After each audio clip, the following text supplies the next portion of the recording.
Gary, I don't know if it's good or bad that you got moved up to the front row.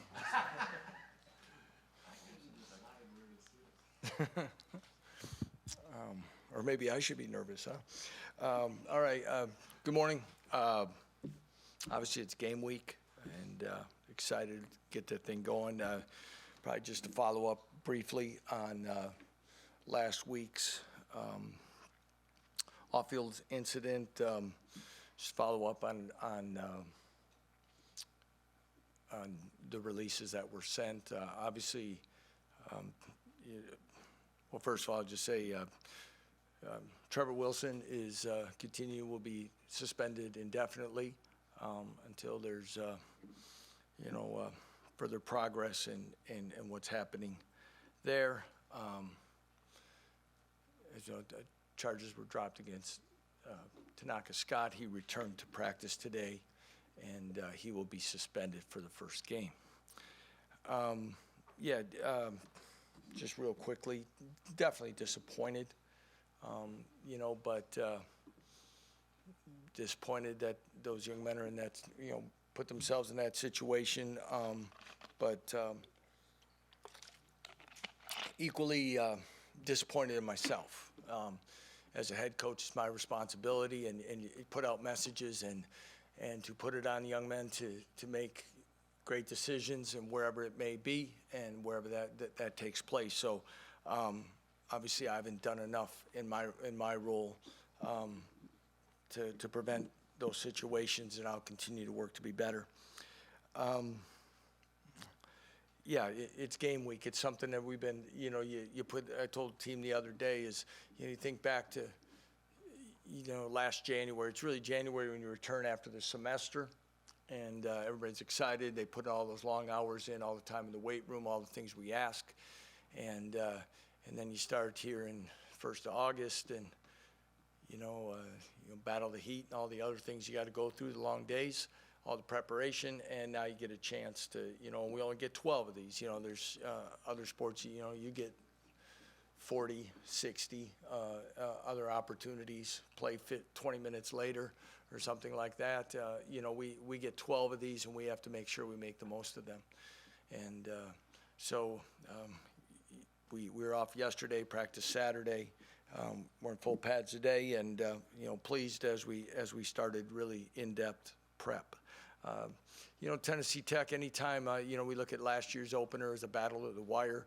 Anytime you play an FCS school, sometimes not as much knowledge of them. They have a new coordinator on offense, a program that continues to build, been steady throughout. So you never know exactly what you're going to see. You could see it all the way through these 0-week games, that a lot of different things can happen in college football. So being sound in all three phases will be very important, and important for us to get off to a good start. Excited to be playing at home, of course, as well, at David Booth, Kansas Memorial Stadium. Encouraging a great crowd to come out. I know last year in our opener in the 4th quarter, our student section and fans were definitely a factor in that and creating energy, and we hope we get that from the opening kick. I'll open it for questions.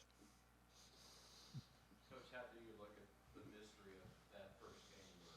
Not that you're going to come out in the wishbone, but you could show things opponents haven't seen yet. At the same time, with a new coordinator, they may look entirely different. Right. Yeah, and you have to be, fundamentally sound and be prepared for adjustments on both sides. And I think,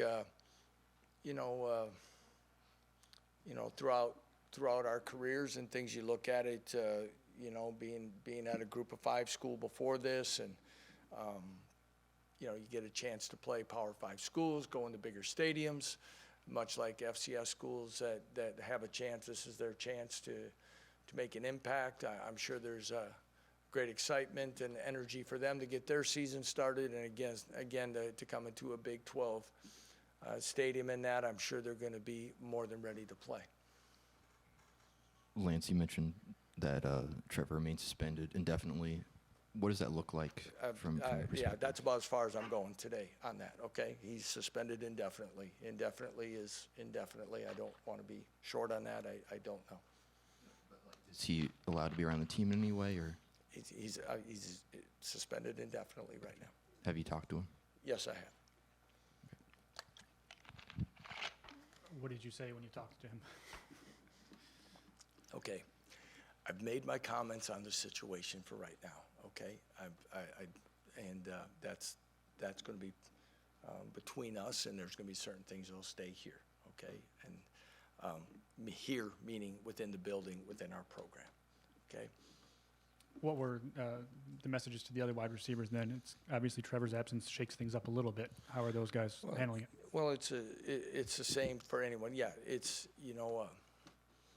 one of my closest friends in life, and was a former coach, told me once is that you control what you can, first of all, and when there's suspensions, you have to put them in the same category as injuries.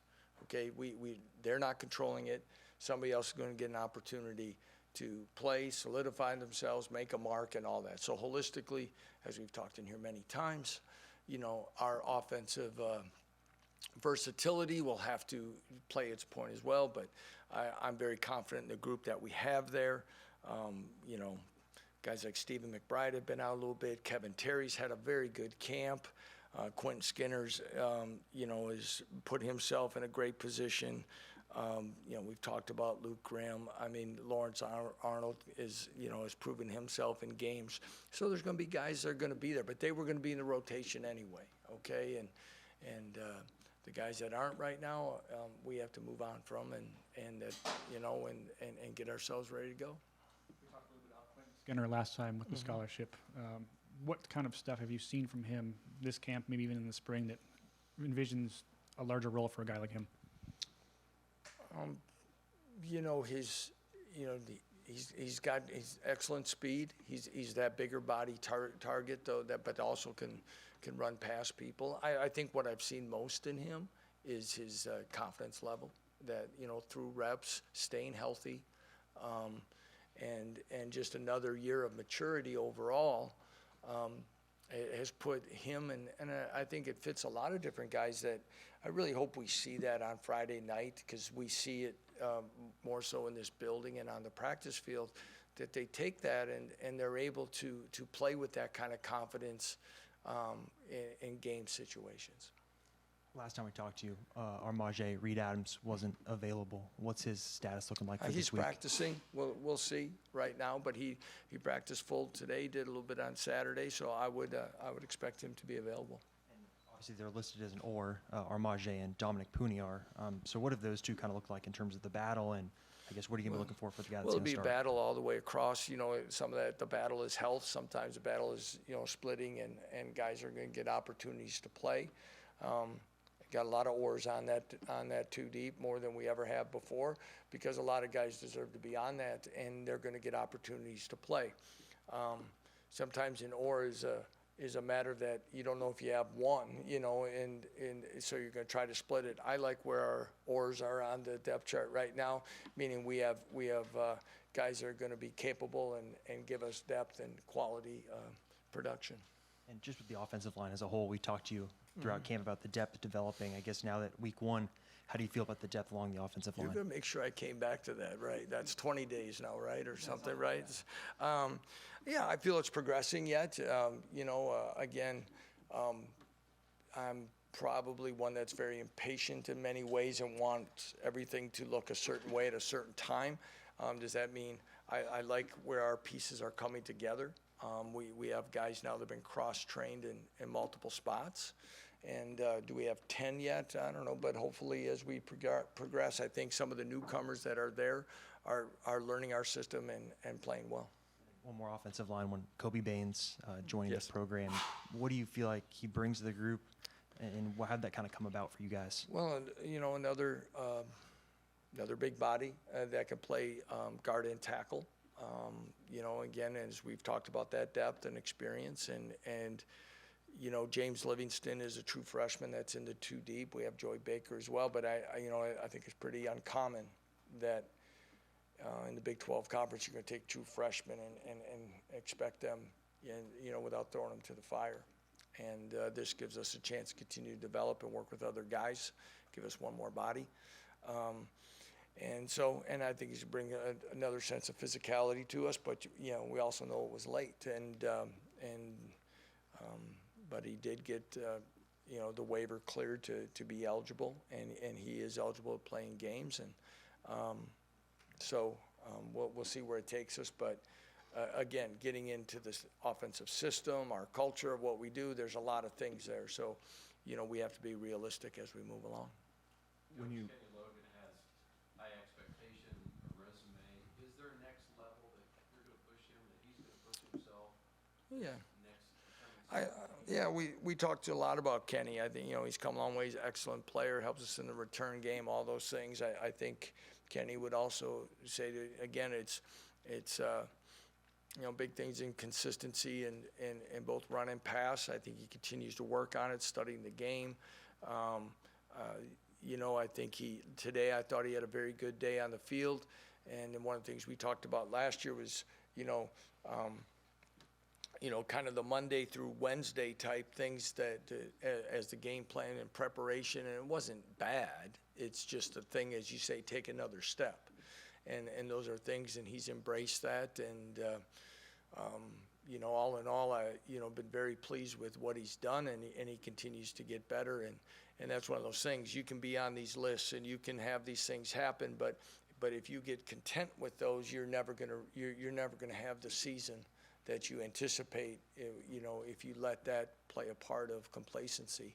And I'm really pleased with the way Kenny's attacked it here the last, especially 2 weeks. Looking at the two deep, some of the talented transfers you have, and especially on that defensive side, might be listed as second string or an or. Is that just something where it takes some time to get acclimated with the scheme, or does that just more speak to the returning guys and how they've been able to overcome that competition? Well, I think it's a mixture of both. Some are getting used to it, but again, when we talked from day one, we talked about creating a culture of competition that would help our roster as a whole. And it wasn't, you know, just, you know, sometimes I think we're all excited, and it's nothing against anyone who's transferred. I could go back to as a Division III player and coach that as soon as a guy transferred from a higher level, everyone was like, oh, this guy's gonna, you know, he's gonna be the answer. Well, sometimes it is, and sometimes it's not. But what it has done for us, our depth is night and day difference than it was a year ago. Okay, now we got to make sure everyone is playing at a higher level, but the gap between some of these guys is very close, which means we'll be able to rotate guys. We'll be fresher in the fourth quarter. Our special teams will be better. I think all those things are going to be key factors here in the first part of the season as we evaluate how all our new additions and the returnees have taken the next step in year two. Lance, I know we. 2 microphones. Yeah, we were going to say the same question actually in stereo. Oh, yeah.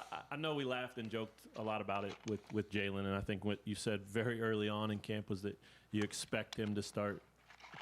The depth chart shows that he is. Yeah, Jalen Daniels will be the starting quarterback. I just wonder what that looked like, though, that expectation, and then how he carried himself, how he maintained that, and you know, I guess didn't lose a step, so to speak. Yeah, you know, I've always kind of worked around that question slightly, because I'll say this: Jason Bean has played some of his best football since he's been in our program the month of August here, and I don't want to slight that in any way. But at the same time, when you look at, you know, Jalen's played very well equally, and you look at the body of work in games last year, and you stack all those things together, and I don't know if they released to you, but we announced our captains, and Jalen, again, was, you know, one of our top vote getters, and he'll be a captain, which also shows how he's viewed in the locker room in many different ways. And, you know, we're not going to ignore that, and I, you know, and so both those things. But that position in and of itself is, again, another one that's night and day from a year ago of where we were at, and, you know, and where we're at consistency and understanding, and so I'm very comfortable with either one being on the field, but Jalen Daniels will be the starter. Yeah, can I follow up too? Sure. I guess if Jason had such a good camp and looked so good, does that make you feel better about where Jalen is, knowing that he kind of held that off?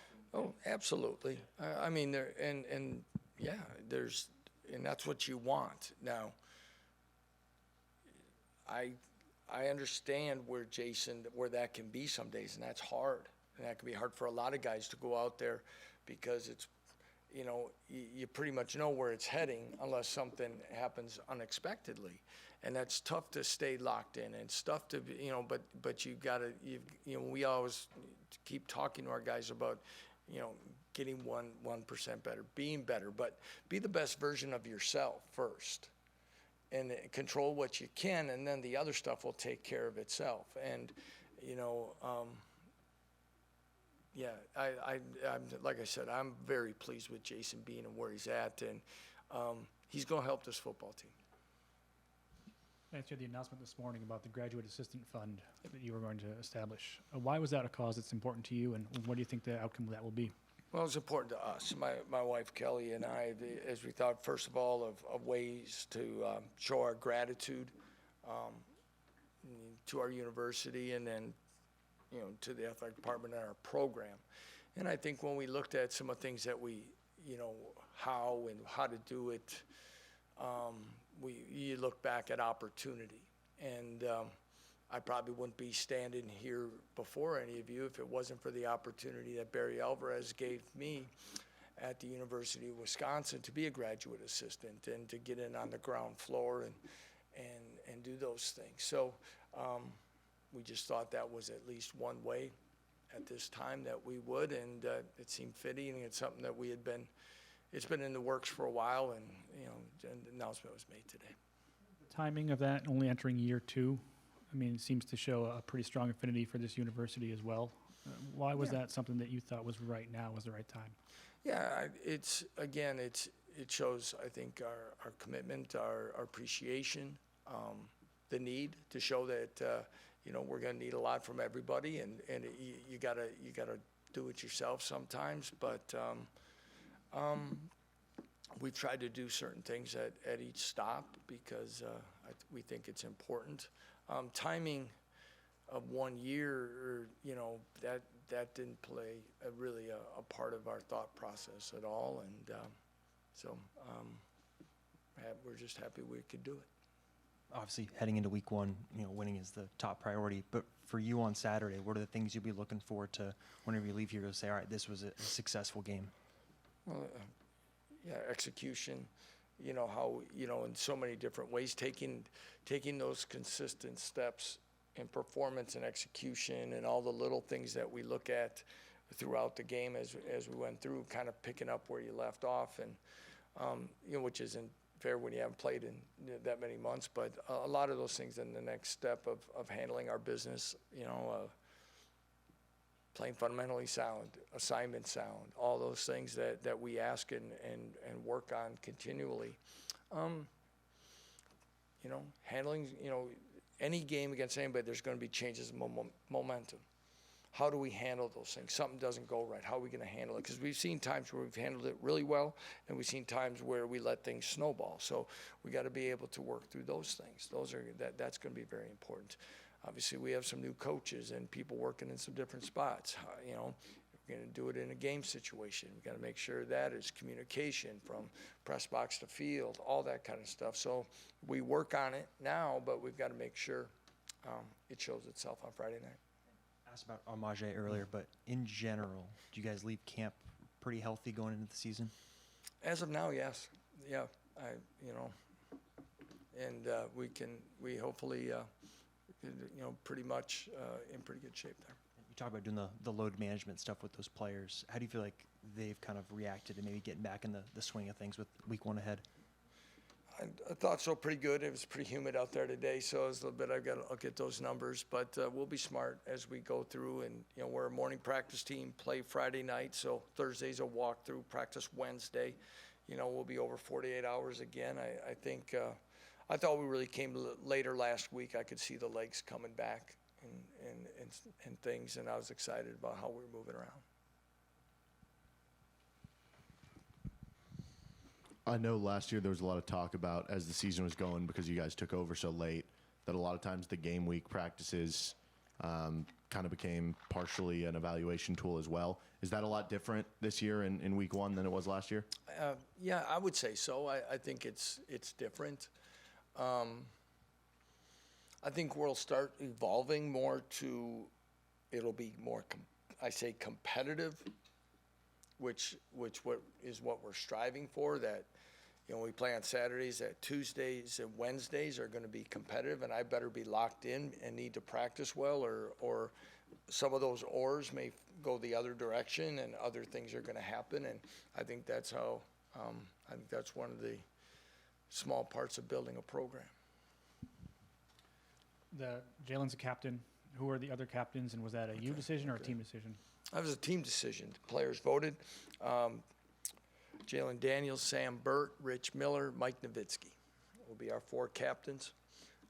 And then we'll look at for this week, and then there might be opportunities to, you know, roll a 5th one in.